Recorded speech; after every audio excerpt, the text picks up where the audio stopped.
Ernakulam കാഞ്ഞിരമറ്റത്തെ spare parts കടയിൽ തീപിടുത്തമുണ്ടായ സംഭവത്തിൽ മരിച്ച 15-കാരന്റെ പോസ്റ്റ്മോർട്ടം ഇന്ന് നടക്കും. ആരക്കുന്നം സ്വദേശിയായ 15-കാരന്റെ മൃതദേഹം ഇന്നലെയാണ് കണ്ടെത്തിയത്. കുട്ടി പെട്രോൾ കുപ്പിയുമായി പോകുന്ന CCTV ദൃശ്യങ്ങൾ പുറത്തുവന്നിരുന്നു. പോലീസ് അന്വേഷണം നടത്തുന്നതിനിടെയാണ് ദിവസങ്ങൾ പഴക്കമുള്ള മൃതദേഹം കണ്ടെത്തിയത്. ആര്യ വിനോദുണ്ട് വിവരങ്ങൾ നൽകാനായി. ആര്യ, പോസ്റ്റ്മോർട്ടം അടക്കമുള്ള നടപടിക്രമങ്ങൾ നടക്കുന്നു. അതിനിടെ തന്നെ ഈ ഒരു മരണവുമായി ബന്ധപ്പെട്ട കാരണങ്ങൾ, മൃതദേഹത്തിന്റെ കാലപ്പഴക്കം തുടങ്ങിയ കാര്യങ്ങളൊക്കെ നിശ്ചയിക്കാൻ കഴിയുമെന്ന ഒരു പ്രതീക്ഷ കൂടി അന്വേഷണ സംഘത്തിനുണ്ട്.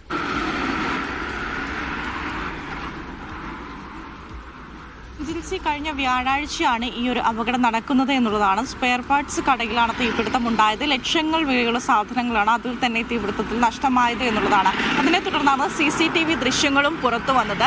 അതിൽ ഒരു വിദ്യാർത്ഥി പെട്രോളുമായി പോകുന്ന ദൃശ്യങ്ങളായിരുന്നു പുറത്തു വന്നിരുന്നത്. അപ്പോൾ ആ കുട്ടിയായിരിക്കാം ഇതിൻ്റെ കാരണം എന്നുള്ളതാണ് പോലീസും നിരീക്ഷണത്തിലുണ്ടായിരുന്നത്. അപ്പോൾ അങ്ങനെ ഒരു നിരീക്ഷണവും അന്വേഷണവും തുടരുന്ന ഒരു സാഹചര്യത്തിലാണ് ഇന്നലെ അടുത്തുള്ള ഒരു കെട്ടിടത്തിൽ നിന്നും ദുർഗന്ധം വഹിച്ച് തുടർന്ന് അവിടെ പോലീസ് എത്തുകയും അന്വേഷിക്കുകയും ചെയ്യുന്നതിനിടെയാണ് ഈ കുട്ടിയുടെ മൃതദേഹം കണ്ടെത്തിയത് എന്നുള്ളതാണ്. ആരക്കുന്നം സ്വദേശിയാണ്. 15 വയസ്സുകാരൻ്റെ മൃതദേഹമാണ് ഇന്നലെ കണ്ടെത്തുകയുണ്ടായത്.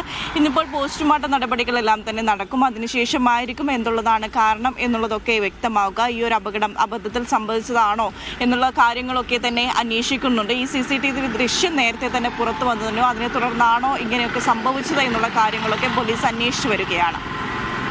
ശരി, ആര്യ വിനോദാണ് വിവരങ്ങൾ നൽകിയത്.